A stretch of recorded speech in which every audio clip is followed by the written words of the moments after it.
Pessoal, boa tarde a todos. Sejam bem-vindos a mais uma TPC de Ciências Humanas. Hoje a gente está com um convidado para lá de especial. Estamos muito felizes aqui com a presença do Sérgio. O Sérgio, ele é professor indígena na aldeia Guapeú, em Mongaguá, e ele tem muita coisa para compartilhar conosco da cultura dele, tá bom? Então, hoje a gente vai ter uma TPC bem diferente, no formato de entrevista. Vamos aprender muito com o Sérgio sobre a cultura indígena, ok? Então, eu vou passar a palavra para a Thaisa, para a Juliana e para o Sérgio, para eles darem as boas-vindas, então, a todos vocês. Vamos lá? Boa tarde a todos, sejam todos muito bem-vindos.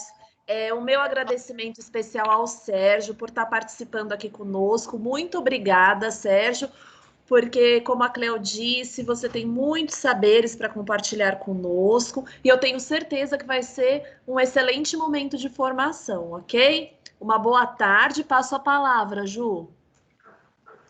Olá, boa tarde a todos, queridos professores, queridas professoras. Eu vou ficar aqui hoje como moderadora e vocês. Professor Sérgio, seja muito bem-vindo. Esse grupo aqui é espetacular, você será muito bem recebido, tá? Só que eles fazem muitas perguntas, viu? Prepare-se, tô brincando. Sejam muito bem-vindos. Nós teremos uma ótima reunião. Passo a palavra. Passa a palavra, Sérgio. Sérgio, só abre seu microfone agora. Achou? Tá ouvindo? Aí, tô ouvindo. Estamos ouvindo direitinho. Eu, primeiramente, agradeço, né, esse momento por estar participando com vocês, a Thaisa, a Juliana e a Cleo. Eu conheço você já de uma caminhada aí, né? E eu estou muito feliz mesmo, né, de estar participando, de contribuir com alguma coisa da cultura, algum conhecimento que possa ser aproveitado dentro da sala de aula ou mesmo numa futura planejamento de aula de algumas escolas, sei lá, nessa questão da cultura indígena. Então, é isso. Mais uma vez, eu agradeço a oportunidade e estou realmente feliz. Sérgio, nós que estamos aqui, nossa, maravilhados por podermos receber você. Com certeza, os nossos professores também ficarão encantados com tudo que você vai nos contar hoje com relação à cultura indígena. E para a gente situar um pouquinho, então, o porquê de nós chamarmos o Sérgio, né?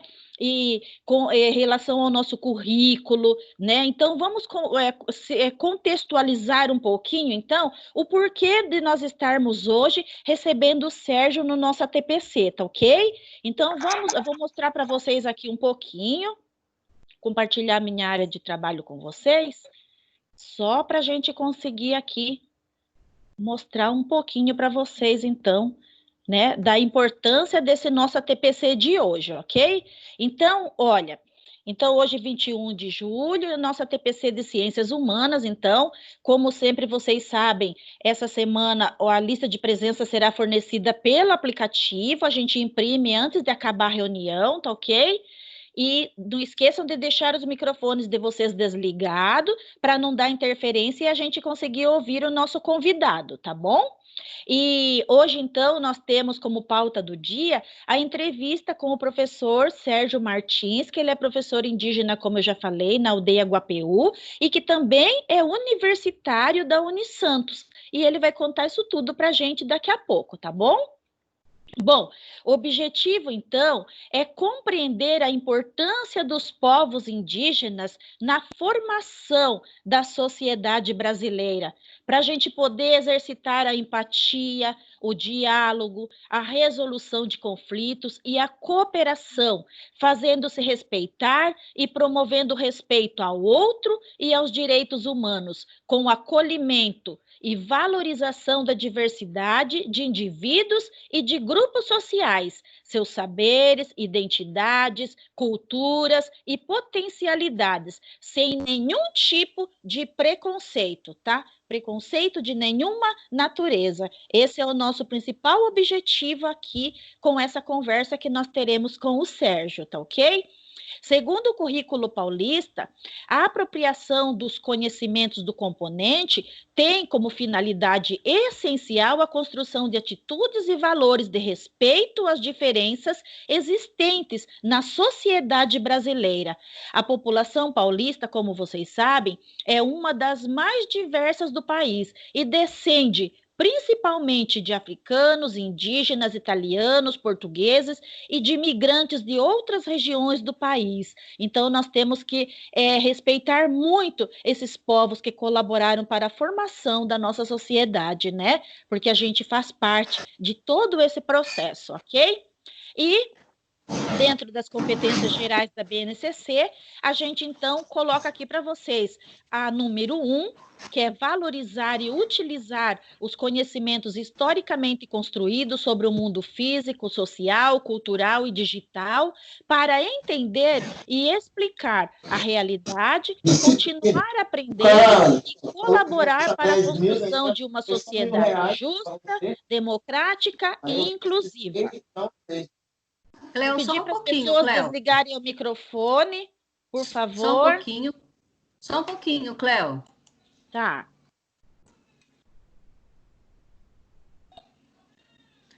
Aí, pode dar continuidade e ligar seu microfone, por gentileza.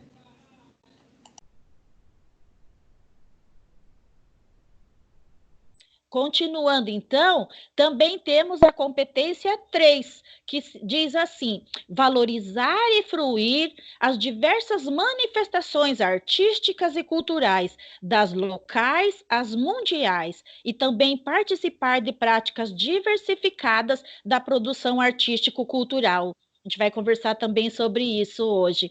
7. Argumentar com base em fatos, dados e informações confiáveis para formular, negociar e defender ideias, pontos de vista e decisões comuns que respeitem e promovam os direitos humanos, a consciência socioambiental e o consumo responsável em âmbito local, regional e global, com posicionamento ético em relação ao cuidado de si mesmo, dos outros e do planeta.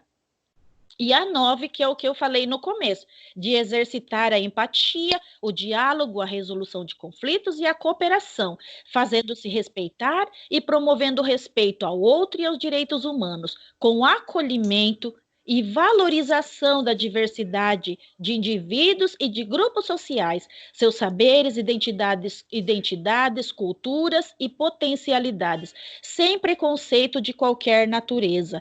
Quanta coisa o nosso currículo traz, né, em relação à valorização desses povos, o quanto eles são importantes para nós, né, na formação da nossa sociedade.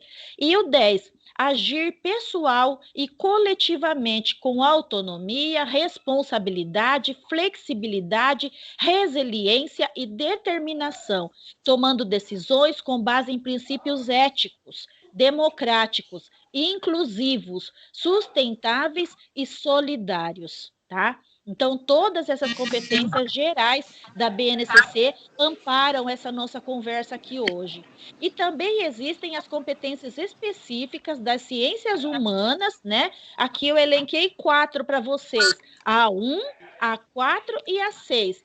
A 1 é compreender a si e ao outro como identidades diferentes, de forma a exercitar o respeito à diferença em uma sociedade plural e promover os direitos humanos. A 4, interpretar e expressar sentimentos, crenças e dúvidas com relação a si mesmo e aos outros e às diferentes culturas, com base nos instrumentos de investigação das ciências humanas, promovendo o acolhimento e a valorização da diversidade de indivíduos e de grupos sociais, seus saberes, identidades, culturas e potencialidades, sem preconceitos de qualquer natureza. Então, nós, como professores de ciências humanas, devemos frisar isso o tempo todo com os nossos alunos, né? Então, nós não podemos, não dá mais para a gente viver numa sociedade tão intolerante. Então, a gente precisa aprender a respeitar, né, todas as nossas culturas, as mais diversas, tá? Bom, construir argumentos com base nos conhecimentos das ciências humanas para negociar e defender ideias e opiniões que respeitem e promovam os direitos humanos e a consciência socioambiental, exercitando a responsabilidade e o protagonismo voltados para o bem comum e a construção de uma sociedade que seja de verdade, justa, democrática e inclusiva. É isso que a gente espera, tá bom? E também os temas transversais, né? Que vocês muito bem sabem, nós já trabalhamos com vocês, não vou lê-los novamente, porque vocês conhecem, e nós trabalhamos com vocês já os temas transversais, que fala dos direitos humanos, que fala das relações étnico-raciais, né? Então, vale muito a pena essa conversa que nós teremos aqui com o professor Sérgio. E lembrando que tudo isso também é amparado pela lei, porque a Lei 10.639 e 11.645 instituíram a obrigatoriedade do ensino da cultura e história afro-brasileiras e africanas e da cultura e história indígenas nas nossas aulas. Então, a gente precisa levar isso a sério, falar o tempo todo, para que não exista mesmo, né, nenhum tipo de preconceito contra esses povos tão amados e queridos por nós, e que é a partir deles que a nossa sociedade for formada, ok? Bem, aí então agora, voltando aqui para a nossa página da entrevista que nós vamos fazer com o Sérgio, eu vou começar pedindo para o Sérgio para ele falar um pouquinho sobre ele para nós, tá bom, Sérgio? Então conta para a gente um pouquinho sobre a sua vida, como você se formou professor, é com você. Boa tarde mais uma vez. Vou falar um pouco sobre mim. Eu entrei na educação escolar indígena em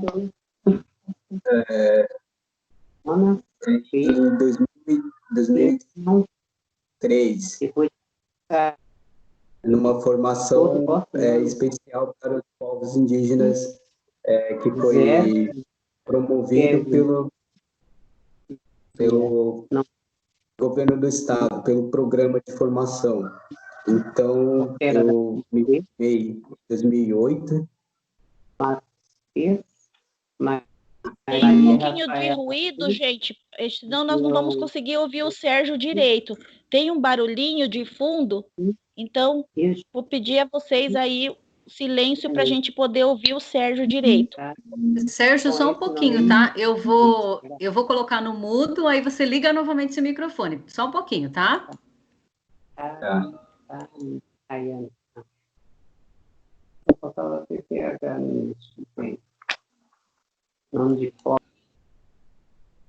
Aí, agora você liga novamente o seu microfone e pode dar continuidade. O ruído acabou. Tá.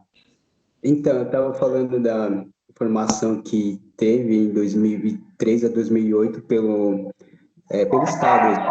Ele promoveu uma formação específica para os povos indígenas do estado de São Paulo. Então, eu fui um dos alunos, né, para fazer esse curso de formação de professores, e desde então eu estou na educação escolar indígena até o momento, só que a partir de 2016 eu assumi a vice-direção da escola da aldeia, mas antes eu fui professor por 12 anos, mais ou menos, dando aula, trabalhando com os alunos. Mas de 2016 até o momento estou apenas como vice-diretor. Mas futuramente eu posso trabalhar com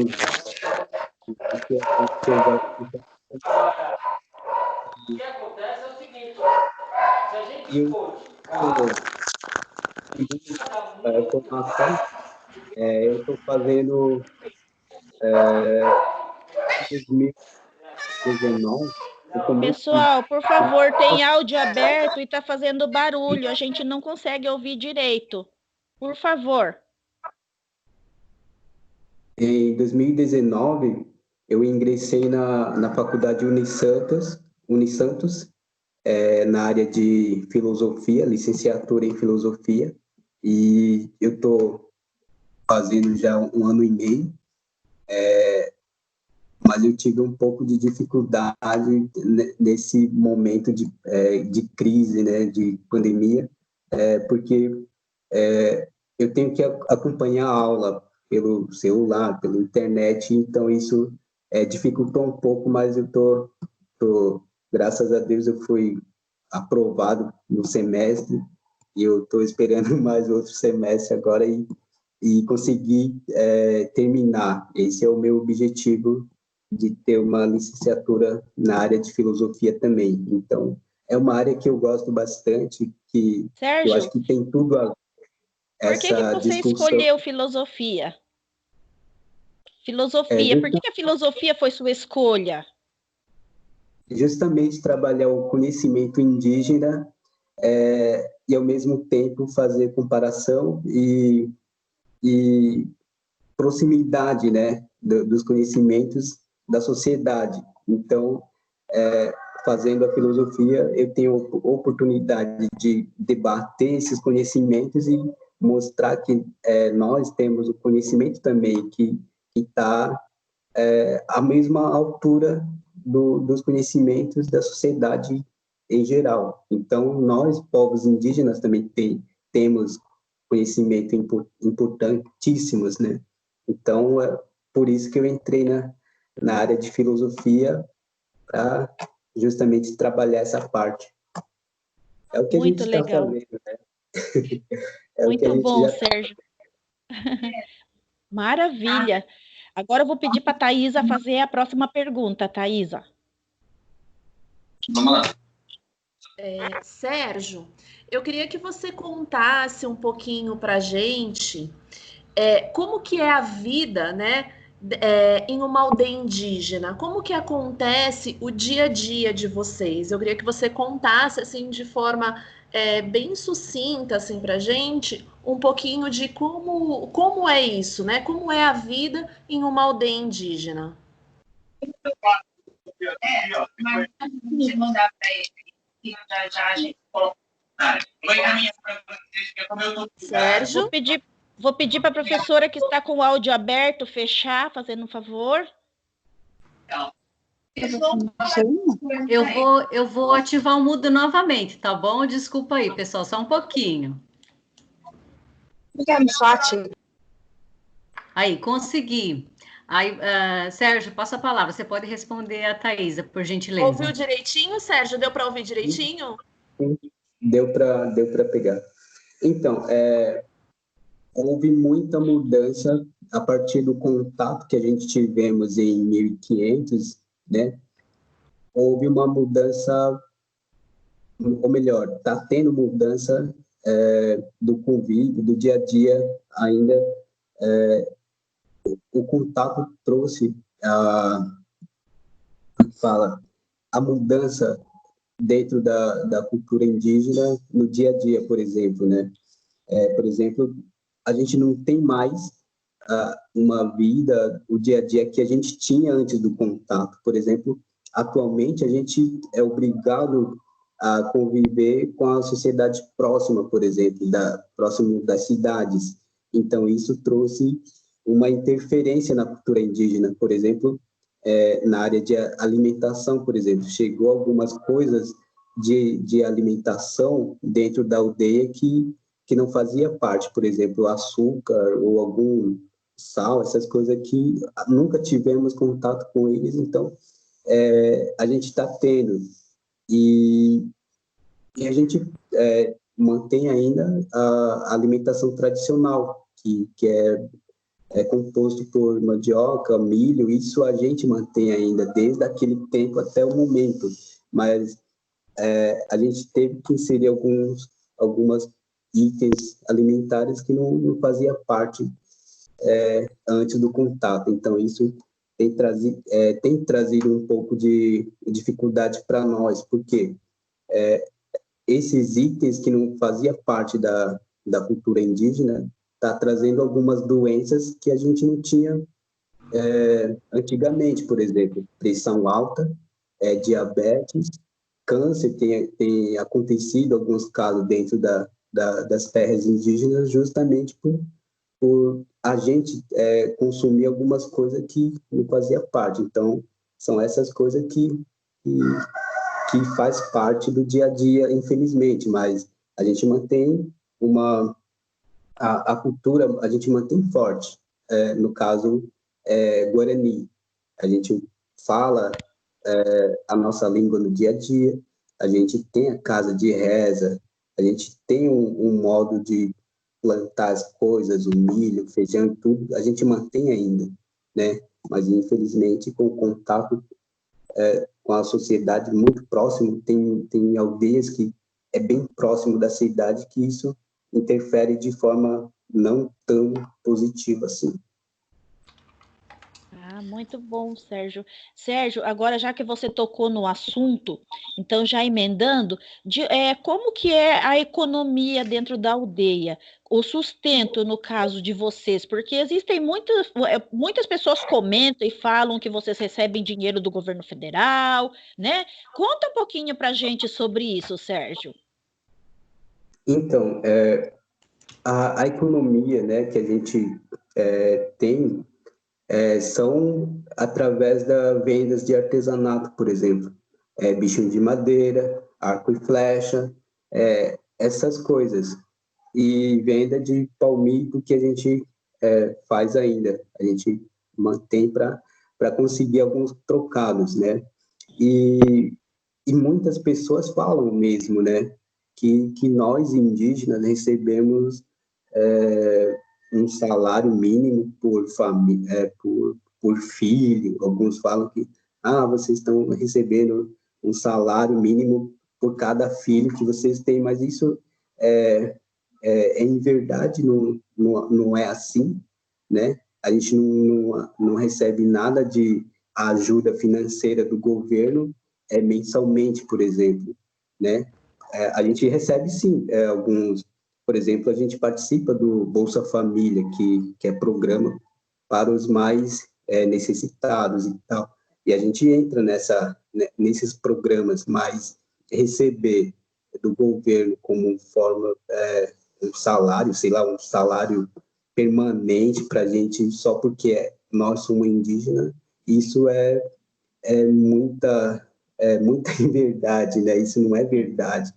E infelizmente, algumas pessoas acreditam nesses conceitos, né? Quando alguém comenta, os índios estão recebendo isso, então muita gente acha que é verdade, aí eles falam, pô, você recebe isso, aquilo lá, né? Sem saber da verdade, né? Então,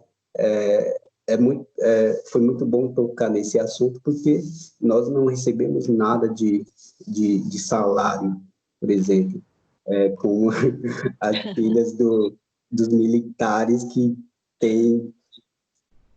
recebem até... Vitalício, né, Sérgio? Vitalício, vitalício. Sim.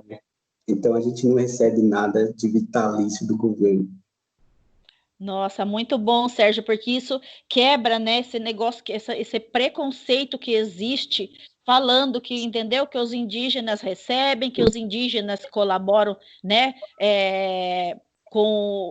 colaboram com a mesma coisa que acontece no caso dos presidiários, né? Que o presidiário, a família recebe lá uma verba, tal, não sei o que, mensal, porque a pessoa está lá impossibilitada de trabalhar, colocam todo mundo no mesmo pacote, entendeu, Sérgio? Então, essa pergunta foi justamente para isso, para desmistificar isso, porque não é verdade, não existe nada disso, e a gente precisa sim ajudar, né? No caso, a gente vê os povos indígenas vendendo mesmo, né, eles vendendo as coisas que eles mesmos produzem, os artesanatos e tal, e as pessoas falam, para que estão vendendo isso se não precisam? Então agora vocês estão vendo aí que é uma realidade, eles precisam sim, porque de onde vem o sustento, né, para a aldeia, não é, Sérgio?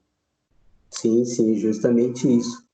E a gente tem trabalhado bastante em algumas aldeias com a produção de alimento mesmo para vender, uma parte que sobra ou para fornecer para uma instituição, alguma coisa. É difícil, mas a gente tem visto algumas aldeias fazendo essas atividades para complementar a renda da aldeia, das famílias. Então, E vocês têm também, Sérgio, um trabalho muito lindo com artesanato, né? Que nós já tivemos oportunidade de ver, né? De vocês mostrarem para a gente em várias aldeias que nós já estivemos. Vocês também têm um trabalho muito forte com essa questão do artesanato, né? Um trabalho muito bonito, né?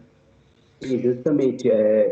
Tem os trabalhos com artesanato, tem a divisão também.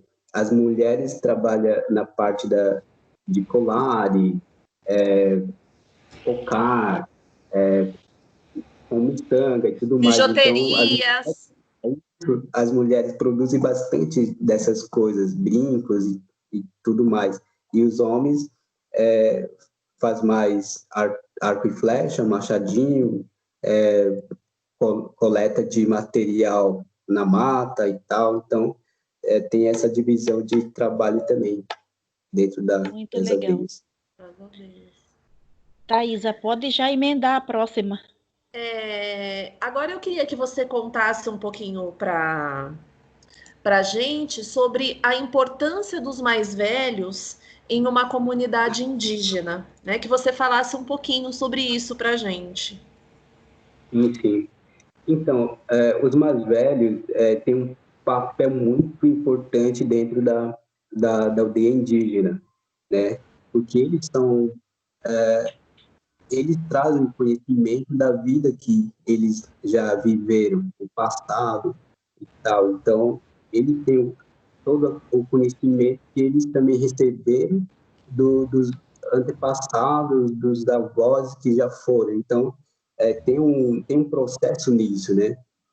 E nós, mais novos, a gente tem que continuar esse processo de buscar o conhecimento com eles, com os mais velhos, para a gente praticar esse conhecimento com os mais novos e os mais novos continuar o processo para a gente nunca perder os conhecimentos tradicionais importantes que a gente tem.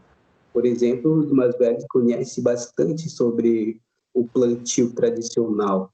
Então, nós, professores, enquanto professor, nós fazemos essa pesquisa junto com eles.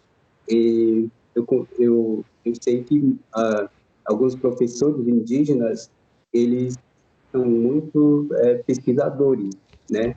Eles convidam os mais velhos para levar dentro da sala de aula para justamente ele falar para as crianças compartilhar um pouco do conhecimento que ele tem. Então, isso para a gente é muito importante. Infelizmente, a crise, né? Eu acompanho algumas coisas na internet e eu vejo que o Guarani também, mas outros povos estão perdendo os seus mais velhos para essa doença que tá aí, né? Tem feito vítimas dentro das aldeias indígenas também, mas os mais velhos que estão indo e estão levando consigo os conhecimentos que eles traziam. Então, atualmente, nós, professores indígenas, principalmente, a gente tem que ter um trabalho de resgate, de pesquisa e escrever um livro, alguma coisa assim, para deixar registrado os conhecimentos, por exemplo. E eu tenho falado sobre um livro que eu recebi lá da aldeia indígena de São Paulo, e esse livro está até aqui. Esse Arapuaú, ele fala sobre muita coisa, sobre o milho, sobre a alimentação tradicional. Então, essas coisas que contribuem bastante também para os novos professores que, por exemplo, entram agora na área da educação indígena, que estão um pouco perdido ainda. Então, para eles, esses livros sobre a cultura são muito importante, né? Então, os mais velhos a gente considera, né, como uma biblioteca viva dentro da cultura indígena, uma área indígena dentro da aldeia. Então, por isso que até hoje ou nunca vamos ter um asilo dentro da aldeia indígena, porque isso não faz parte da cultura indígena. E a gente respeita muito os mais velhos. Isso é muito bom, né? A gente tem muito o que aprender com vocês nisso, porque a gente vê o quanto os nossos idosos são desvalorizados muitas vezes nas nossas comunidades, né, aqui fora, e a gente precisa aprender, porque na verdade eles trazem toda uma vivência, né? Tem muita coisa a nos ensinar, uma sabedoria adquirida ao longo de uma vida, né? Então isso precisa ser valorizado. E é algo que a gente aprende muito com vocês, né? A gente, nossa, eu fico encantada com essas histórias e a valorização de vocês, vários indígenas, os mais antigos, né? Não sei se você se você se lembra, acho que a Juliana também deve se lembrar desse momento. Nós tivemos com um grupo de professores em uma aldeia. E nessa aldeia nós tivemos palestra com o pajé, nós tivemos trilha interpretativa, vários acontecimentos ali. E em um desses momentos, uma criança da aldeia chegou para mim e falou assim: tia, você sabe o que é isso? Eu falei assim: eu não sei. Aí ela explicou para mim que aquilo era o urucum e me deu uma aula sobre o urucum. Eu nem imaginava tudo que podia se fazer com o urucum. E o conhecimento que ela tinha acerca daquilo era impressionante. E ela contou que ela aprendeu com os mais velhos, né? Então, para as crianças, né, das nossas escolas indígenas, elas dão muito valor, elas gostam muito, elas absorvem aquilo que é passado e depois passam para a gente, né? Por outros momentos também tiveram, mas esse foi um que me marcou muito. Ela havia aprendido numa aula com o mais velho e depois mas ela contava assim para mim de forma muito natural, mas ela tinha total conhecimento sobre tudo que o urucum podia fazer, né? Porque quando fala urucum, assim, o que vem na nossa cabeça, né? Muita gente pensa, o bronzeador, né? A gente pensa assim. Mas ela falou uma porção de coisas e foi muito bonito. As palestras que os mais velhos dão sobre ervas medicinais, né? O que eles trazem para a gente, os trabalhos, todo o conhecimento que eles têm acerca. Olha, você trabalha com essa plantação, com essa erva dessa forma. Você pode tomar quando estiver se sentindo dessa forma, ou pode passar em determinado local quando isso acontecer. Tudo isso é passado para as crianças. Elas adoram e replicam para a gente assim com uma propriedade que é de encantar, assim, né? É legal mesmo. Muito bacana, assim, muito bacana. Cléo, eu passo a palavra para você fazer outra. Ju, quer falar?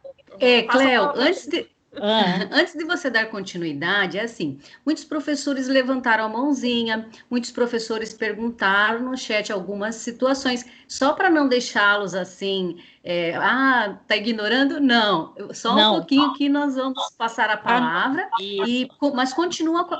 mas continuem com a mãozinha levantada aí, não se preocupem, nós iremos passar a palavra sim, tá? Só para dar uma satisfação para vocês. E tem as perguntas também no chat, que nós iremos depois fazer esse bate-bola também, tá bom? Mas quanto ao que a Thaisa comentou da criança, é assim, aí depois até se o professor Sérgio quiser comentar um pouquinho, eu trabalho muito com os anos iniciais, e a questão do preconceito, infelizmente, não acontece com as crianças. Elas recebem com uma naturalidade todo esse assunto, tanto é que no material do Ler e Escrever, não sei se vocês têm conhecimento, mas o material do Ler e Escrever, o primeiro ano já começa com o conceito todo da educação indígena, sobre a vivência, sobre os saberes. Então, tudo isso já é tratado com a criança desde os anos iniciais. E o respeito, você precisa ver, vocês precisam conhecer o respeito que eles colocam ali. Então, depois eu queria até que o Sérgio comentasse um pouquinho mais por quê. A gente sabe por quê, mas por que então, desde a tenridade e até os anos iniciais, assim, vamos calcular aí o 6º ano, há um respeito, não há preconceito, e depois o porquê? O que acontece com a criança, que essa situação aí fica um pouquinho, né, a desejar. Passo a palavra, professor Sérgio. Só um pouquinho, professor. Eu vou novamente ativar o mudo, porque entraram outras pessoas. Vou novamente ativar o mudo e se liga seu microfone, tá bom?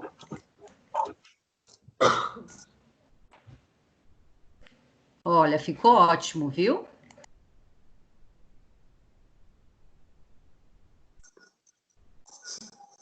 Então, a respeito disso, né, as crianças, realmente a gente nunca vê das crianças nenhum tipo de preconceito com nenhum povo até uma certa idade, por exemplo, né?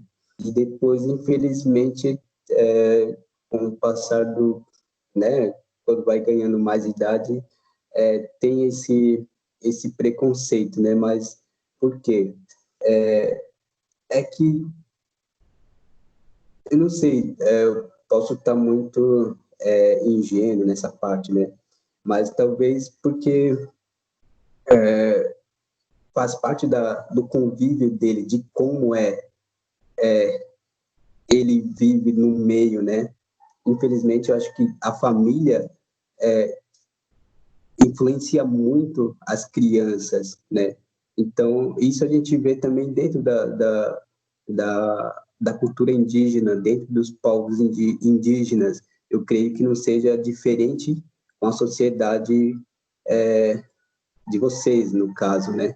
Porque as crianças indígenas, elas aprendem as coisas de tudo na escola, mas também tem uma parte que recebe da família, dentro do convívio da família. Então, tem algumas famílias que são muito tradicional não, que vive o verdadeiro, a vida indígena dentro da cultura indígena, que muitas vezes elas não têm esse muito contato com o meio de comunicação, com a internet, com a TV, alguma coisa.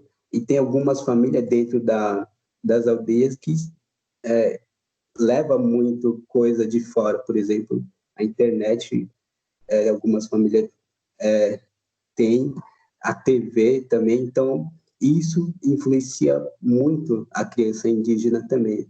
Aquelas famílias que não dão muita bola para essas coisas, ela vive melhor, ela ajuda os pais nas plantações, ela faz os deveres que tem que fazer dentro do convívio da família, e muitas crianças que têm essas coisas tudo, que tem esse contato, ele já não vive tanto o modo de ser Guarani, por exemplo. Então, isso a gente vê bastante. Muitos adolescentes estão... eu vejo que tem acesso àquele jogo, né? Por exemplo, alguns joguinhos dentro do celular tal, e ele fica jogando, e ele não vive a cultura, ele não vive de modo que tem que ser vivido numa aldeia. Então, tem tudo isso. Então, eu creio que dentro da sociedade de vocês também é assim. A criança, dentro do convívio na escola, ela não tem preconceito nenhum até um certo momento. E depois ela vai aprender, ela vai ouvindo coisas que são falado a respeito do negro, das minorias, e vai plantando dentro da cabeça daquelas crianças que ficam, infelizmente, né? Porque dentro do convívio da sociedade, infelizmente é assim, eles vê muito, né? Tem muito caso disso, né? Que por exemplo, negro é tudo bandido, por exemplo. A gente vê muito, infelizmente, esse conceito que todo negro é bandido. Por isso que tem passado muito... Pega dois. Muito na reportagem, né? Que, por exemplo, esses dias passou uma mulher negra de 50 anos sendo abortada de forma bruta, por exemplo. Não precisava de tudo isso.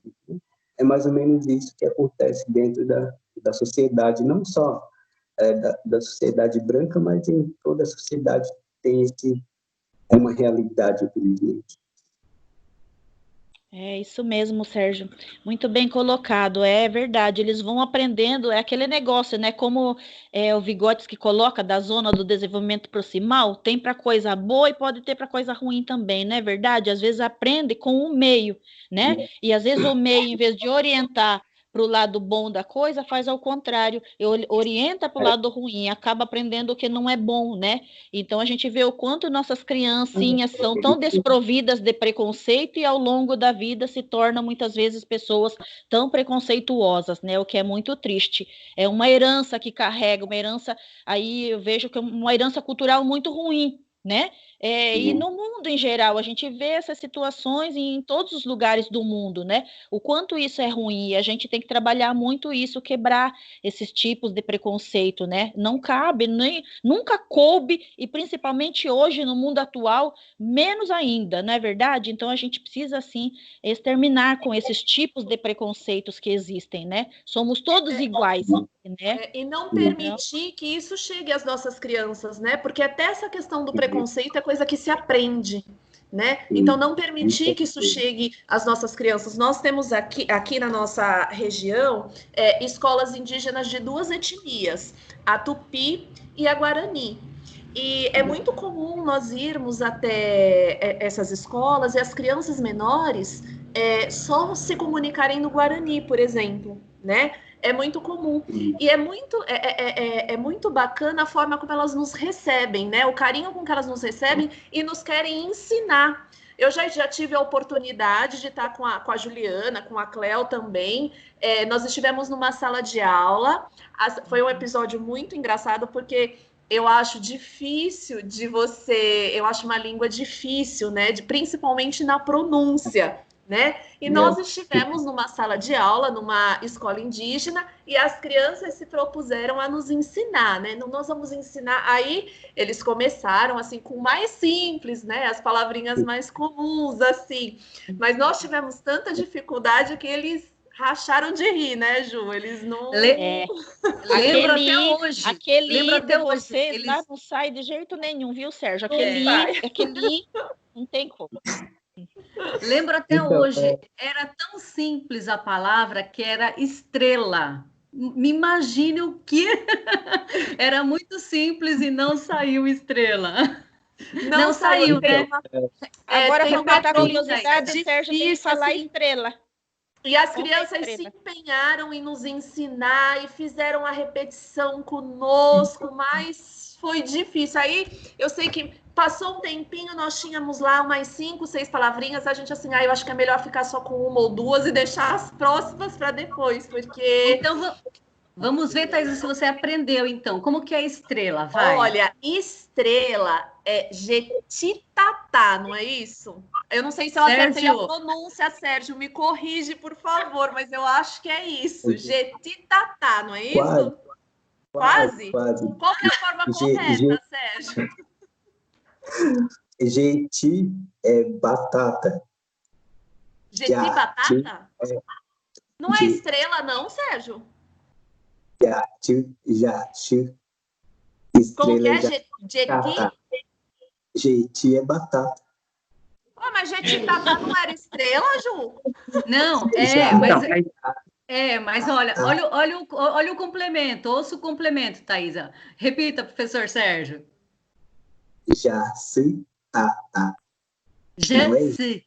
Não é Jeti. Olha, é a batata. pronúncia é tudo, mas tem uma que eu não esqueço, que é o pirapiré. Eu também não. Pirapiré é bom, hein? Pirapiré é o din-din, gente. Pirapiré é din-din. A gente não Essa a gente não esquece. esquece, né?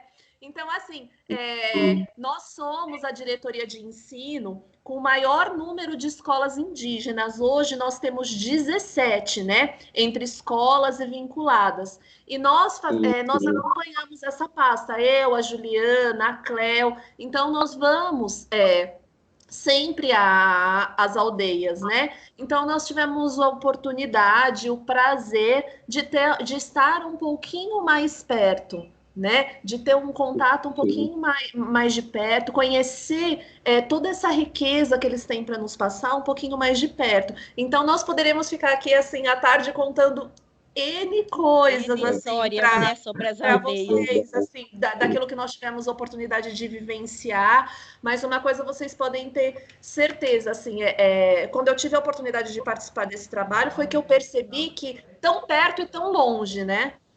Tão perto de nós, mas ao mesmo tempo, assim, a gente imagina que está ali só nos livros, né? Só na teoria. E é na praticidade que a gente vê toda essa riqueza que eles têm para nos passar, para compartilhar conosco, assim, é muito, muito bacana. Nós tivemos escolas que nós fizemos parcerias onde a escola levou os alunos até lá para que os alunos pudessem ter essa vivência também, né? Nós também fizemos esse trabalho. Então, assim, para mostrar que nós estamos muito mais perto do que nós podemos imaginar, né? Muito mais. E são Sérgio, N coisas assim, para contar. Agora que já que a Juliana tocou, a Thaisa também no assunto, fala um pouquinho para os professores como que é a educação escolar indígena na aldeia. Continuando o assunto, né, eu lembrei de um conceito que os pais falam bastante, né, quando as crianças de fora vem com aquela birra e tal, aí o pai ou a mãe fala, vou chamar o índio para te pegar, ou vou chamar não sei o que lá. Então, isso, infelizmente, o conceito nasce por aí, né? Porque quando se fala índio, muita gente fala que os índios comem gente, então é mais ou menos isso que são plantadas na cabeça das crianças e a partir daí começa os preconceitos, né? Então, só para fechar aquele assunto Muito bom, Sérgio. Boa então, colocação, isso mesmo. A outra parte, qual que era mesmo? Esqueci. Da educação escolar indígena. É que eu vi que no chat apareceu uma pergunta sobre isso, da educação escolar indígena. Sim. Foi a professora Andréia que perguntou. Sim, a educação escolar indígena, ela é voltada nesse meio do conhecimento indígena mesmo, com as práticas que a gente faz e que a escola, em algum momento, participa dessas atividades. Os professores fazem atividades junto com os alunos, né? Como preparar a terra, por exemplo. Claro que os alunos indígenas não é obrigado a fazer plantação, mas ele, através daquela atividade, ele conhece as práticas tradicionais do Guarani, por exemplo, ou do Tupi. Depende do povo indígena, né, em questão ali, né? Por exemplo, as crianças aprendem como fazer pescaria com alguma coisa, ou como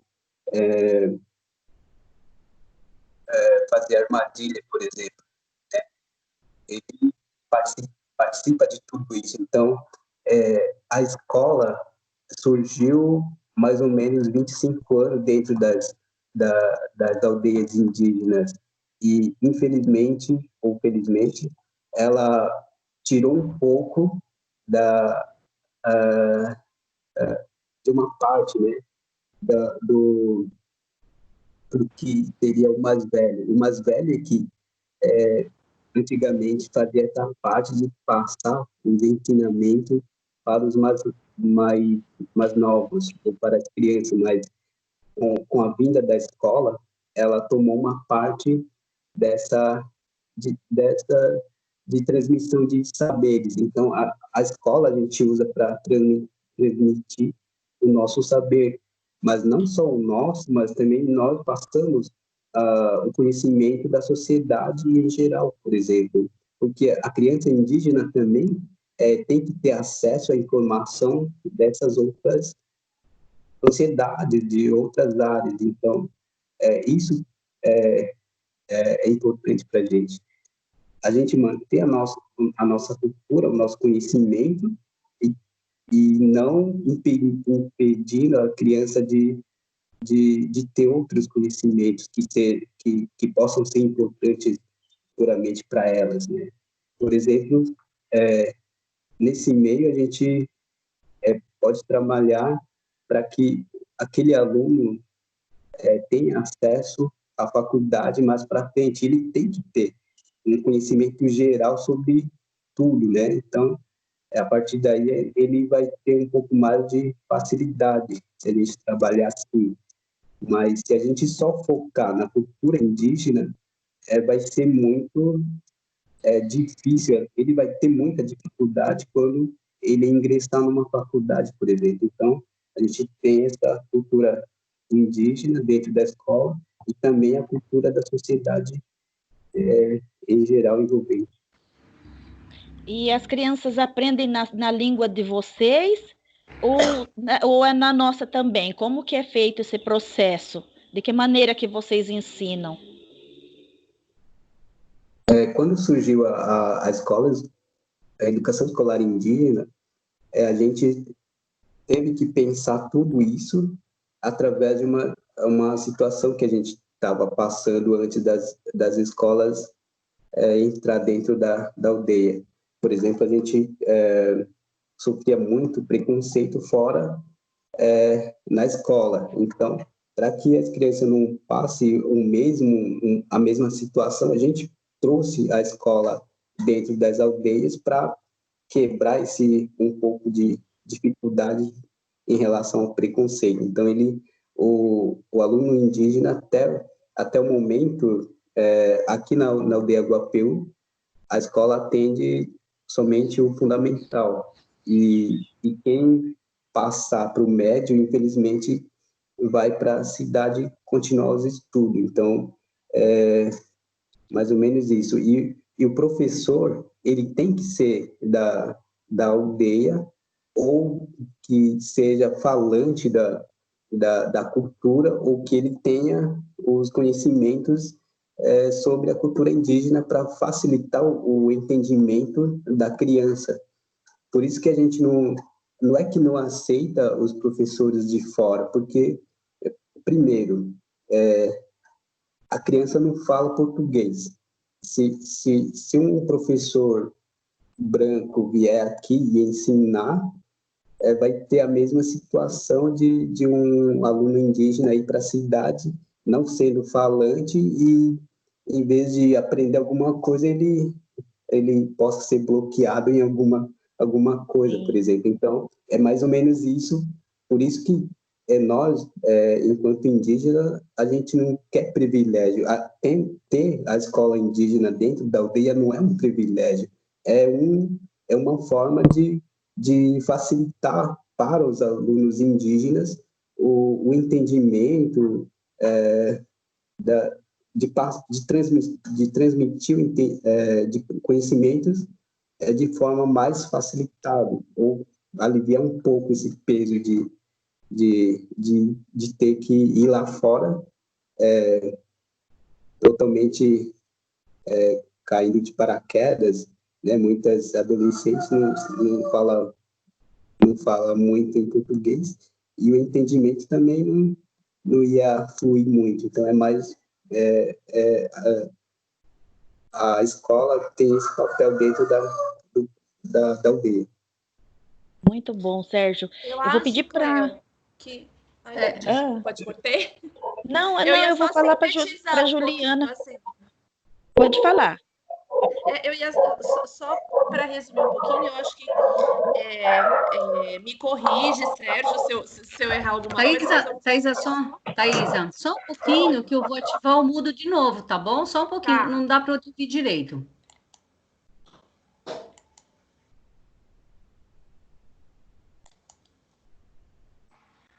Pronto. Aí, pronto. Abre seu microfone, Thaisa. Pronto. Eu acho que só ouvindo bem. Tá bom? Então tá. Então, só para sintetizar um pouquinho, assim, o que o Sérgio falou, me corrige, Sérgio, se eu errar alguma coisa, assim, mas pensando na nossa educação escolar indígena, hoje, como que as coisas acontecem, né? Nós atendemos crianças da educação infantil até o ensino fundamental 2. As nossas salas, elas são multisseriadas, né? Nós temos salas do 1º ao 5º, nós temos salas do 6º ao 9º. Então, todas as nossas salas da educação escolar indígena, elas são multisseriadas. E as crianças têm aula dos conhecimentos tradicionais, língua materna. Quando eu falo conhecimentos tradicionais, eu estou falando da questão da caça, eu estou falando da questão do artesanato, eu estou falando da questão do plantio, da colheita. Então, tudo que envolve esse diferencial, essas especificidades, né, mas que fazem parte da educação escolar indígena, as crianças têm aula, as crianças aprendem, né? Nós estivemos, por exemplo, em uma escola indígena, nós até brincamos, né? Nós falamos assim, sala ambiente, porque as crianças iam para uma oca, e nessa oca elas iam aprender como fazer o fogo, né? Chega ao final da noite, por exemplo, não tem luz, né? Como se virar? Elas sabem identificar uma cobra que é venenosa de uma cobra que não é venenosa, uma planta que é venenosa de uma planta que não é. Então, tudo isso que faz parte das especificidades da cultura deles, eles têm aula e eles aprendem, mas eles também trabalham com o material da secretaria. Então, eles têm o nosso currículo, eles têm ler e escrever, eles têm EMAI. E com esse material faz-se as adaptações e adequações necessárias para que nós possamos respeitar as particularidades da educação escolar indígena. Então, tem todo esse trabalho em torno da cultura e também um trabalho com material que vem da secretaria, porque hoje nós não temos um currículo específico para a educação escolar indígena. Então, como que nós trabalhamos? Fazendo as adequações necessárias, porque é exatamente isso que o Sérgio falou. Quando as nossas escolas, elas vão até o ensino fundamental 2. Quando chega no ensino médio, os alunos das escolas indígenas, eles vêm para as escolas regulares, né? Então, é necessário que eles estejam preparados para poder estar acompanhando. Então, trabalha-se dessa forma dentro das nossas escolas indígenas.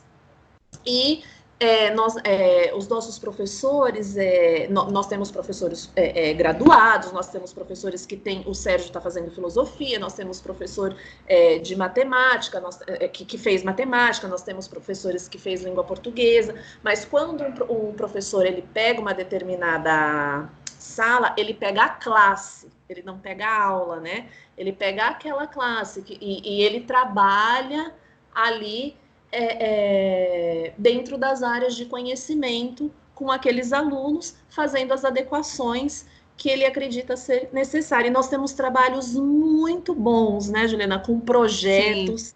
Nós temos coisas muito boas desenvolvidas por eles, assim, muito bacana. Nós podemos até pensar num próximo momento para estar compartilhando também Sim. isso, né? Porque nós temos coisas muito boas, projetos muito bons. Tá bom? E só para endossar um pouquinho sua fala, Thaisa, na grade deles tem a língua materna, e eles são alfabetizados em língua portuguesa, que é para dar continuidade, é para dar oportunidade para que eles consigam fazer o ensino médio nas escolas regulares.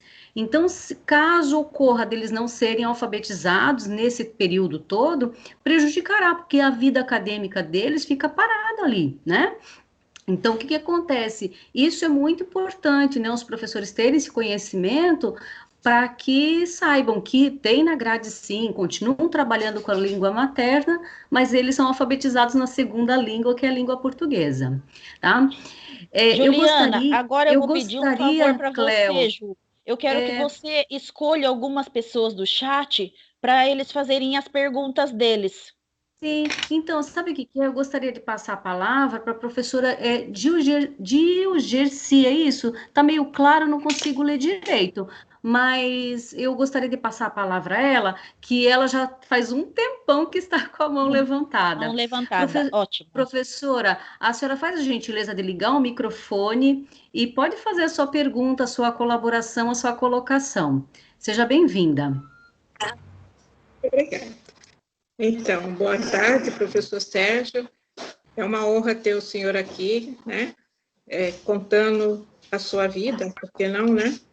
E a pergunta que eu gostaria de fazer é a seguinte: como que o professor ele pode se inscrever? Eu acho que é isso, né? Para dar aula na sua aldeia. O que é necessário? O que é que precisa? Então, primeira exigência para ser professor dentro da escola da aldeia tem que ser do povo indígena, né? Para facilitar o entendimento, para facilitar as aulas para as crianças. Mas tem algumas escolas da aldeia, por exemplo, lá em São Paulo e uma em Bertioga, que tem o ensino médio dentro da aldeia. Então, a partir do ensino médio, se tiver uma sala aberta, alguma coisa nesse sentido, eu acho que,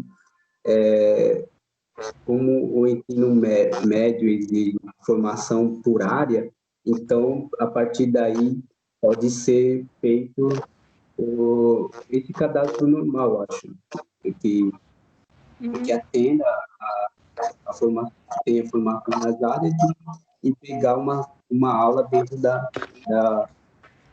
escola da aldeia. Mas o fundamental não, o fundamental primeiro exigência tem que ser professor indígena mesmo. Entendi. Então, muito obrigada pela sua atenção, viu? Obrigada, professora, pela sua participação. Professor Sérgio, tem a professora Ana Karina da Silva, que ela está fazendo uma pergunta bem contundente nesse momento que nós estamos. Ela está perguntando assim: como que vocês estão se superando neste momento de pandemia? Vocês estão recebendo assistência para superar todas as adversidades? Então, ela está perguntando como que vocês estão nesse momento de pandemia? Então, particularmente né, eu vejo que a gente já era um pouco isolado, a gente já não ia muito. Claro que tem diferença de aldeia para aldeia. Por exemplo, a nossa do APU, ela é um pouco afastada, então a gente já não tinha muito contato, a não ser se tiver por necessidade a gente ia e tal, na cidade pegar alguma coisa e tal. Mas aqui na aldeia Aguapeu não tem mudado muita coisa, como era um pouco isolado, a gente segue a vida normal e claro que a gente evita bastante de ir para fora sem necessidade. Então, por esse lado, eu não vejo uma mudança, por exemplo, de pessoas que falam, né? Ah, eu estou muito em casa, não estou podendo sair. Não, aqui na aldeia a gente segue a vida normal, a gente sai, a gente vai na roça, a gente vai pescar, então a gente mantém a rotina normal. Então, e ajuda, a gente tem recebido de alguns parceiros, por exemplo, tem algumas entidades que doam alguma coisa, então a gente tem recebido algumas doações de alimento e tal, dessas coisas, assim, mas doações de parceiros, e não, assim, todo mês, por exemplo, um mês sim, outro mês não, então é mais ou menos isso. Muito bom. Juliana, tem também o professor, tem outro professor com a mão levantada, o professor Donizete. Donizete quer fazer uma pergunta? Então, Cleo, só que tinha a professora Ana Paula, que ela estava um pouquinho antes do professor Donizete. Então vai ela primeiro. primeiro. Será que ele se incomoda da professora Ana Paula? Não. Não? Vamos lá, professora Ana Paula. Ela gostaria de fazer faz tempo que ela está com a mãozinha levantada. Vamos ver se ela está. Vamos ver se ela está conosco. Se não, professor Donizete, eu passo a palavra para o professor Donizete. Ela desistiu. Tô brincando. Daqui a pouquinho ela volta. Boa tarde. Desisti não. Desculpa. Pode, passo a palavra, professora. Fica à vontade. Eu já dei aula na Prefeitura de Mongaguá, e lá eu tive acesso a crianças indígenas. Mas, é claro, como vocês já comentaram, na relação do tratamento deles com os mais velhos, é claro que é algo diferenciado, que eles têm autorrespeito com o professor, mas eu queria saber como é que está o tratamento de vocês com a criança que sai para fora para ter o aprendizado, agora no momento como este de pandemia, que vocês não têm acesso à internet, porque acredito eu que seja distante. Como tem acesso, as crianças como têm acesso ao conteúdo das crianças. E outra coisa, eu também queria perguntar. Eu também tive conhecimento de algumas moças e uns rapazes que estudavam fora da aldeia, que eles já estavam no ensino médio. E agora, como é que vai ficar também a condição deles diante da pandemia e não ter acesso à escola, porque está difícil para todo mundo, até para nós, tá conectado, para eles manterem o aprendizado, para, por exemplo, passar no Enem, né? Para eles seguir aí, porque eu perguntei uma vez para eles o que eles queriam fazer, que acho que na época estavam no segundo ou no terceiro ano. Eu perguntei para eles o que eles queriam fazer. Eles tinham vontade de fazer pedagogia, outro tinha vontade de ser professor, enfim. Mas, enfim, como que está essa condição para eles, que são... me pareceu que eles são muito dedicados, porque é difícil o acesso deles para a escola do centro, porque é longe, e é muito difícil para chegar até a escola, precisa de ônibus pegar eles, e enfim, e chegar até a escola. E eu acredito que tenha um difícil acesso para a tecnologia para chegar lá para vocês, né? Obrigado. Então, realmente, a gente está tendo muito, os alunos, no caso, né, estão tendo muita dificuldade porque exige internet. E todo mundo sabe que pelo celular, internet é muito caro. Você carrega, por exemplo, R$15 de crédito e não sei quantos minutos já acaba a internet. Aí tem que colocar de novo. Isso se tiver celular.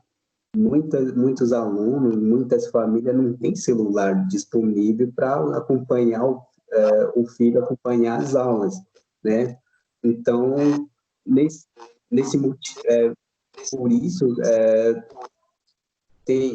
no momento, a gente tem 2 alunos do ensino médio, eles estão parados porque não tem internet, não tem aparelho, não tem nada, então, infelizmente, tá assim, tá parado, porque é complicado. Muito difícil essa situação. E fora a dificuldade dessa crise, a aldeia Guapeu, ela tem um rio que tem que atravessar. E quando chove, é uma outra dificuldade que a gente passa. Por exemplo, até eu passo, por exemplo, eu tenho que ir à tarde, voltar à noite da faculdade, então, no tempo de seca, é tranquilo, posso ir e voltar numa boa. Mas tempo de chuva, a cheia do rio, o rio que o normal dela, de uma margem a outra, é mais ou menos 50 metros, ela sobe para 1,5 km para frente. Então, é muito difícil, né? Essas questões. Assim. E os alunos que estão estudando fora é muito guerreiro, assim, para continuar o estudo. E muitas vezes os alunos desistem porque, fora isso, tem outra parte que é a condução. Muitas vezes não tem condução e, então, no caso, Aldeia Guapeu, outras realidades, eu não sei falar, mas no caso da Guapeu é assim. Sérgio, só uma pergunta. Os alunos lá da aldeia, lá de vocês, da UAPU, eles pegam material na escola, tipo livro didático para levar, para estudar? Eles têm esses materiais, as aulas que os professores passam no material impresso mesmo, para estudar, ou não tem? Não, acho que não. Acho que não tem. Tá. Então, porque assim, o que você pode orientá-los é isso, que a escola, se for das nossas escolas, né, das estaduais que a gente conhece, a escola pode fornecer material didático impresso, livro, caderno do aluno, o roteiro de estudo do professor, entendeu? Para eles não ficarem parados, para eles não terem esse prejuízo desse período todo por conta da pandemia. Isso vai ajudá-los de alguma maneira. A gente sabe que não é 100%, mas é pelo menos para eles terem um respaldo nesse período da pandemia, entendeu? Seria bom dar essa dica para eles. Então, Cleo,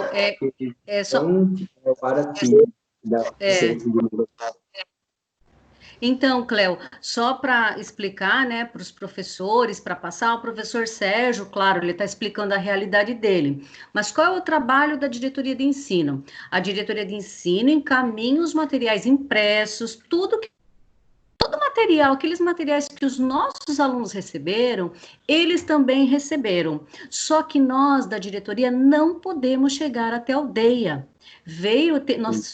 Nós não podemos levar esse material até a aldeia. É a FUNAI que retira todo esse material na diretoria e faz esse encaminhamento. Só que no caso da aldeia do professor Sérgio, é aquela que precisa pegar o barco, atravessar o rio, subir o morro. Então, a FUNAI, ela explica, né, ela manda por escrito para a diretoria de ensino que não houve o acesso e relata por escrito, porque a diretoria não pode fazer esse trabalho. Então, a diretoria tem tudo relatado, sim, tem tudo organizado, sim, que esse material impresso, porque ele acontece como os nossos alunos, que muitos não têm aparelho de celular, muitos não têm televisão, né? Porque o CMSP disponibiliza na TV, no celular, mas muitos não têm, são iguais os nossos alunos mesmo, né? Isso mesmo. E então eles recebem, sim, a diretoria monitora todo esse essa entrega, né, pela FUNAI, mas infelizmente nós fomos, não vamos falar proibidos, né, mas é que foi uma regulamentação que houve. Né? Isso que nós não poderíamos fazer essa entrega desse material.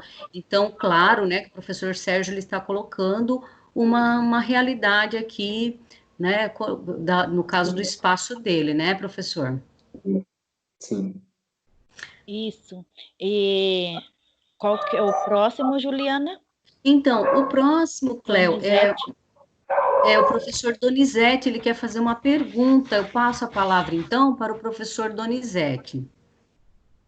Boa tarde, Sérgio. Boa tarde, pessoal. Boa tarde. Boa tarde. Sérgio, eu quero que você saiba que vocês são os donos da terra, tá? São os donos verdadeiros dessa terra chamada Brasil. E não deve ser esquecido jamais. A minha pergunta para você, como que você encara, você enquanto professor, estudante de filosofia, a mão, né, a mão do governo, tanto municipal, estadual e federal, em relação à sua aldeia? Então, o governo municipal tem dado apoio na questão da merenda escolar que a gente recebe. Eles não têm negado essa parte, porque também é obrigado eles a fornecer. Então, o municipal faz essa parte. Mas, além disso, eles não fazem muita coisa, não tem feito projeto para a aldeia, alguma coisa assim, não tem muita atuação dentro da aldeia indígena Aguapeu, em Mongaguá. Eu não sei outros municípios, mas a minha realidade aqui na aldeia é assim. E o governo federal, no caso, a gente está um pouco melhor do que outras áreas, outras aldeias, porque a Aguapeu já é demarcado, graças a Deus foi demarcado, então o governo ele fornece algum apoio, raras vezes, mas ainda dá um apoio em alguma coisa. No caso, tem situações das aldeias que não é demarcado e que o governo não pode fazer nada porque não é área demarcada, a área não é do governo, então eles não podem fazer, como é que fala, construir escola, por exemplo, porque a área não é demarcada. Não pode construir um postinho de saúde porque a área não é demarcada. Então, essas áreas que não estão demarcadas passam muita dificuldade nessa questão. E a Aguapeu, graças a Deus, que foi demarcado. Eu acho que uma das 4 ou 5 áreas indígenas aqui no litoral que é demarcado. E tem 17 aldeias, eu acho, no litoral todo, que estão nessa situação de não ser demarcado. Então, passa muita dificuldade nessa questão. Tá bom. Obrigado, Sérgio. Valeu. Juliana? Mais alguém, Ju? Tem uma professora que estava perguntando em relação à escola, né, educação, mas ele respondeu anteriormente e também ela quer saber se você sabe de casos, assim, se teve algum caso de indígenas com Covid, mas isso acho que você também já falou um pouco sobre. E as pessoas, assim, né, fazendo comentários sobre a FUNAI, mas acho que não sei, né, professor Sérgio, não tem nenhum representante aqui da FUNAI para falar sobre. E tem muitos professores elogiando muito você, professor Sérgio, falando do seu trabalho, agradecendo demais. O professor Carlos, ele agradece aqui a sua participação, né, reitera sobre que vocês são donos da terra também, como o professor Donizete comentou, e eles estão gostando muito, falam das questões, e falam assim, do trabalho de vocês lá dentro, lá na escola, lá com os alunos, esses anseios, no sentido, assim, de estar isolado, né? Mas não no sentido de não ter ninguém olhando por vocês, mas no sentido também de acesso, que é como eu falei, né? A questão da Guapeú é de difícil acesso mesmo, né? Mas eu acredito que aqui tem mais uma mãozinha levantada, mas eu acho que é do professor Donizete que não baixou a mãozinha. Pode ser, tem alguém que eu não tenha. Ah, não, a professora Aline, desculpa. Eu passo a palavra, então, para a professora Aline, que quer fazer uma pergunta. Boa tarde a todos e a todas. Boa tarde. Eu achei interessante a minha pergunta em relação à religião. Ele agradece muito na terminologia, assim, na forma de falar. Ele fala, graças a Deus, a Guapeú tem demarcação e tal. Ele frisa muito isso, né? Eu gostaria de saber qual é a orientação religiosa dele e o que é pregado na aldeia. Se há essa influência, porque é evidente na fala dele, né? Era isso que eu queria perguntar. Obrigada pela atenção. Uma pergunta muito boa. No caso, esse Deus que eu falo é Nhanderu, para nós, Guarani aqui do Guapeú, Nhanderu. Eu não sei se esse meu Deus, Nhanderu, é o mesmo Deus de vocês. Não sei qual a religião de vocês, mas esse Deus que eu falo é Nhanderu, criador, para nós. No nosso conhecimento, não tem nada a ver com, por exemplo, com o cristianismo, não tem nada a ver com... Mas a gente reconhece o Nhanderu como Deus, então eu falo muito Deus da nossa cultura. Mas, infelizmente, tem muitas igrejas que têm acesso às aldeias, que levam o cristianismo, N igrejas vão pregar lá e falam que esse Deus da Bíblia é melhor que o Nhanderu, ou que Deus da Bíblia é verdadeiro, mas no caso, para mim, eu tenho Nhanderu, e eu respeito o Deus de vocês. Não sei em qual que vocês acreditam, mas eu acredito muito no Nhanderu. É que eu sempre esqueço de falar Nhanderu, aí eu falo Deus, então é Nhanderu. Então é mais ou menos isso. É o criador do universo, Sérgio? Sim, é o criador das águas, das aves, do rio, das estrelas, do sol. Então é o Nhanderu. Muito bem. Então a gente crê no mesmo Deus. É verdade, em Nhanderu, né, Ju, que as crianças nos ensinaram. Nhanderu. Maravilha. Era isso mesmo que eu queria saber, qual era a referência que eles tinham, né? É de um criador, sem dúvida. Deus é um só, independente da denominação, né? Eu só queria saber qual era a orientação religiosa que eles tinham na aldeia, em função dele não citar um nome próprio, né? Do idioma deles. Foi só isso. Legal. Mas adorei assim, a sua colocação. Esclareceu bastante. É uma dúvida, uma curiosidade que a gente tem e que os alunos apresentam muito em sala de aula, né? Eu, como professora de História e Ensino Religioso, tenho alguns questionamentos em relação a isso, por parte dos alunos mesmo. Muito legal. Então, obrigada pela professora, pela sua participação. Obrigada, professora. Obrigada a você.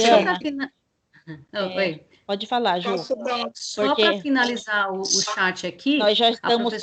são 4h30 já, para a gente poder ir para o encerramento, tá? Para nós não estourarmos o nosso horário hoje. A professora Marilu, ela parabeniza, ela diz que o nosso Deus é mesmo Deus, que está com vocês, então ela gostou muito da sua fala. A professora Mariane também diz que Deus é um só, e os outros professores aqui, Adalmir, ele diz que muito obrigada, professor, muito obrigado, professor Sérgio, pelos seus esclarecimentos e ensinamentos a todos. Então, muitos professores parabenizando. E para finalizar a questão do chat, a professora Giane, ela pergunta se há alguma diferenciação na aldeia em relação a homem e mulher. Como que vocês lidam com o papel, em relação a esse papel do homem e da mulher, na questão da igualdade, dos direitos entre o homem e a mulher? Se é igualitário ou não? Como que é essa questão lá? Passa a palavra, professor Sérgio. Então, como eu tinha falado anteriormente dos trabalhos desenvolvidos pelas mulheres e pelos homens, o homem tem o seu papel e a mulher tem o seu papel também. Então, há uma divisão, mas isso não quer dizer que o homem é melhor ou a mulher é melhor. Então, a gente... E a criança também tem o papel dentro da aldeia. Então, por exemplo, só os homens que podem caçar, por exemplo. As mulheres ficam mais dentro de casa, ela aprende a fazer todas as coisas de casa, mas claro que isso não é para ela ser dona de casa para o resto da vida, mas culturalmente ela tem que aprender isso, né? E o homem também, ele tem o seu papel dentro da cultura, mas não é mais que a mulher. Então, a gente tem todo ser dentro da aldeia tem o seu papel e a sua importância. E nós somos a sociedade, eu aprendi isso na faculdade, que é o termo sociedade homogênea, que ninguém é melhor do que ninguém dentro da aldeia. Todos têm a mesma importância, têm todos os mesmos direitos, por isso que numa sociedade indígena a gente não vê ser tratado alguém como melhor ou pior. A gente todos seres humanos e todos têm a sua importância. O mais velho, as crianças, mulheres e os homens, e tem aparecido também casos de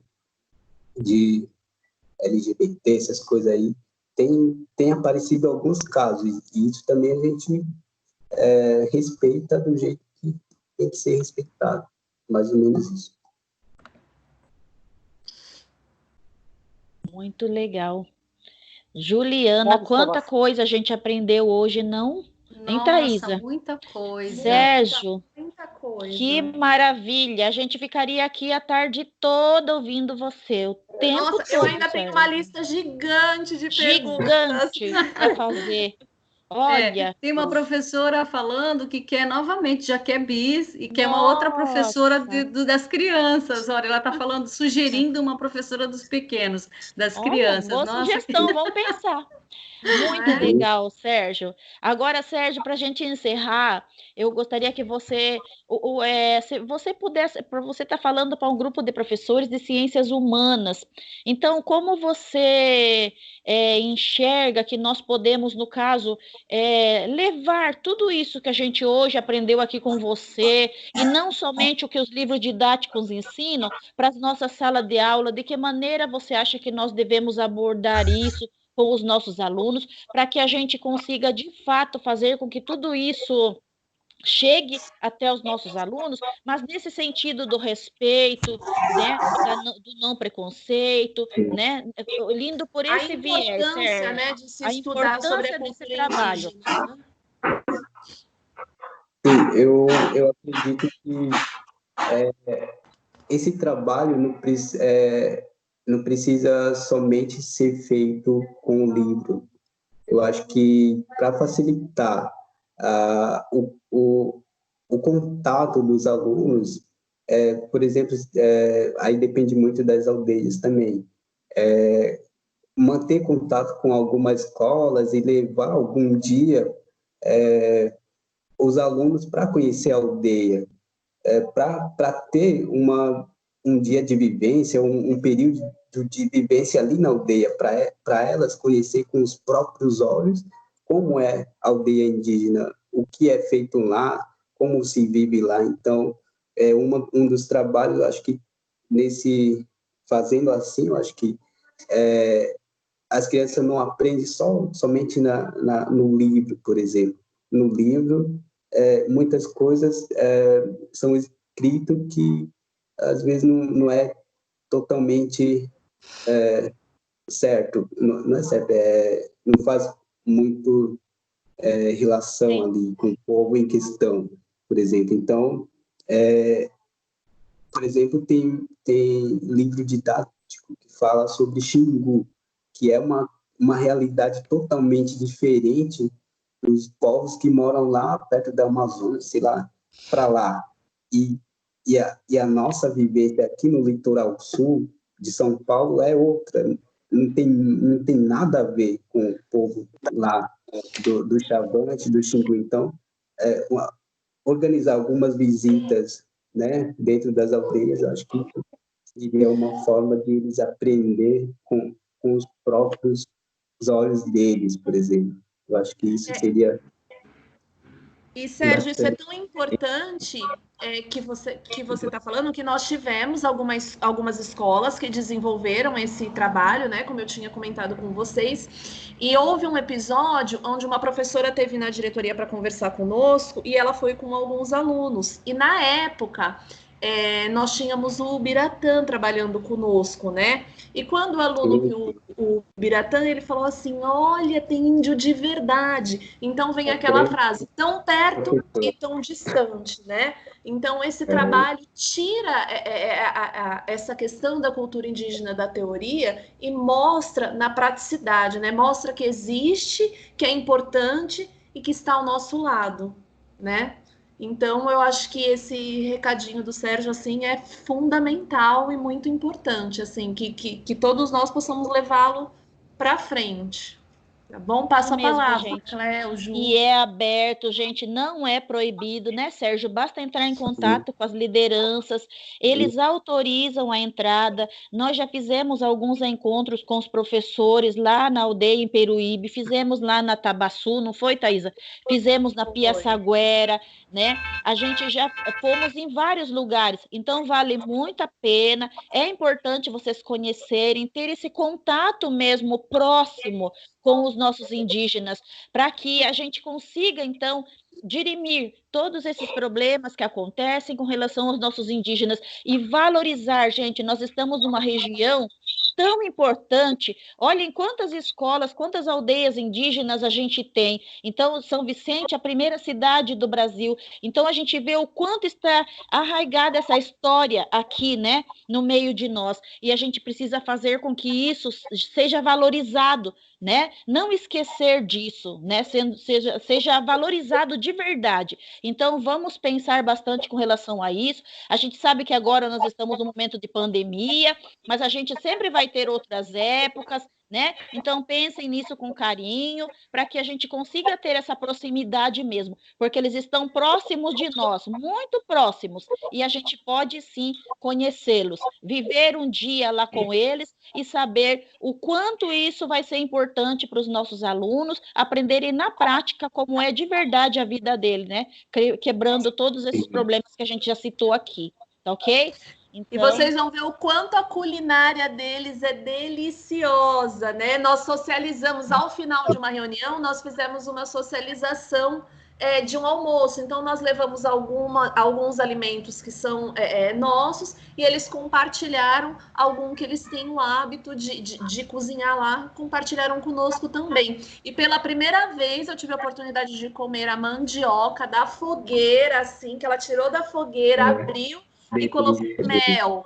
Que coisa Muito bom. deliciosa, assim, sabe? E o Então, mais assim, legal foi a encenação no começo, porque eles pegaram a isso. Thaisa e eles encenaram que eles iam bater com porrete assim na cabeça da Thaisa, e a gente ficou lá num desespero, achando que era daquele jeito, e depois eles falaram tudo aquilo que significava, que é justamente isso que o Sérgio colocou, para quebrar essa visão de que o indígena faz mal, de que não pode ir lá, porque vão colocar a gente no caldeirão, né, Sérgio? Porque vão lá fazer sopa de homem branco, né? E não é verdade, tá, gente? Então é por conta de tudo isso que a gente resolveu trazer esse ATPC para vocês, para a gente discutir essas questões com vocês e valorizar de fato, né, a cultura indígena, a importância deles para nós, a importância principalmente na região onde nós estamos, aprendermos a valorizar esses povos que são tão especiais e importantes para nós, né? É nesse sentido. Meninas, Só dá um dó, né, Cleo? Porque os adultos se servem e as crianças ficam olhando. Aí a gente pergunta, você não vai comer? Aí eles falam, não, que não. Mas é porque os adultos primeiro se servem e depois as crianças que comem. exatamente. Né? E muito interessante também, eu achei muito legal também, eu acho que a Juliana vai lembrar, porque ela estava comigo, que tudo que eles colocam no pratinho, eles precisam comer. E se não comeu, você não pode jogar fora a comida, você tem que oferecer para um coleguinha que ele queira aquele alimento. Então, não se desperdiça a comida, a alimentação, assim, é uma graça, assim, Muito legal, né? Eu só quero reforçar aqui, professor Sérgio, o quanto os professores estão te elogiando, o quanto eles estão agradecendo. Um está falando, adorei, show de bola, cultura indígena. Muitos professores, assim, com muito carinho, falando sobre você aqui. A diretoria de ensino agradece, viu, professor Sérgio, a sua presença. E vou passar a palavra para as meninas, para elas encerrarem aqui. Quanto ao chat, está encerrado, viu, Cleo? Tem muitas coisas, tem muitas perguntas aqui ainda, mas aí você vai brigar comigo, porque vai ficar até amanhã. Até amanhã. O Sérgio volta, né, Sérgio? O Sérgio volta outro dia. Sérgio, do fundo do coração, nós queremos agradecer. Eu e a Thaisa, foi um sonho nosso, assim, a gente queria muito trazer você para conversar com os professores, muito legal, e a gente agradece imensamente sua disponibilidade, os seus saberes que você compartilhou conosco. Acredito que a gente aprendeu só 10%, tem muito ainda para você contar para a gente, muito, né? Teremos muitas outras oportunidades, com certeza. A gente só tem que agradecer, Sérgio, do fundo do coração, por esse espaço que você abriu aí na sua aldeia, que a gente sabe que tem tantas atividades também, mas para você estar conosco aqui nessa tarde, participando dessa TPC, tá bom? Leva o nosso abraço para todas as pessoas aí da sua aldeia, os seus líderes, né? A liderança da aldeia, tá ok? A gente agradece do fundo do coração, Sérgio, tá bom? Thaisa. Sérgio, eu faço minhas palavras das meninas, assim, te agradeço pela atenção, pelo carinho, desde o primeiro momento que eu pedi para o Sérgio, que eu conversei com ele já se dispôs, falou, não, eu participo sim, eu quero sim, claro, sem problemas. Então, eu te agradeço, assim, de coração. Obrigada pela participação. Obrigada por tudo que você compartilhou conosco. Levo o meu abraço, o meu carinho para toda a Guapeu, assim. Um beijo no coração de cada um de vocês. E por mais momentos assim, né? Que você esteja por mais vezes conosco, porque é o que a Cleo falou, você compartilhou só um pouquinho de tanta coisa que você sabe, né? Então fica aí o meu beijo, meu muito obrigada a todos vocês, tá bom? Professores também, muito obrigada a todos. Sérgio, agora você tem a sua palavra final para se despedir dos colegas, dos professores. Então, eu acho que trabalhar a questão indígena dentro da escola não precisa ser somente no mês de abril, que é o mês do índio e tal.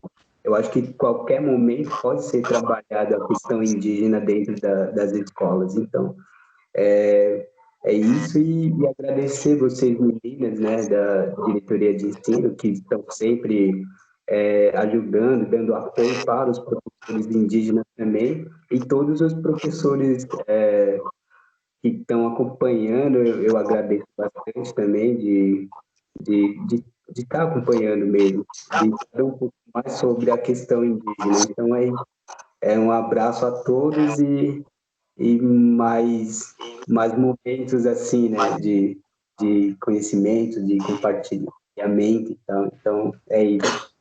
Muito obrigado a todos. Gente, muito obrigada. Um beijo no coração de todos vocês. Fiquem todos com Deus, junto aos seus familiares. Cuidem-se. E até terça-feira que vem, que nós teremos outras novidades, ok? Beijo para vocês. Tchau, pessoal. Tchau. Beijo, Ok, tchau. obrigado. Tchau, gente. Tchau, Obrigado. tchau.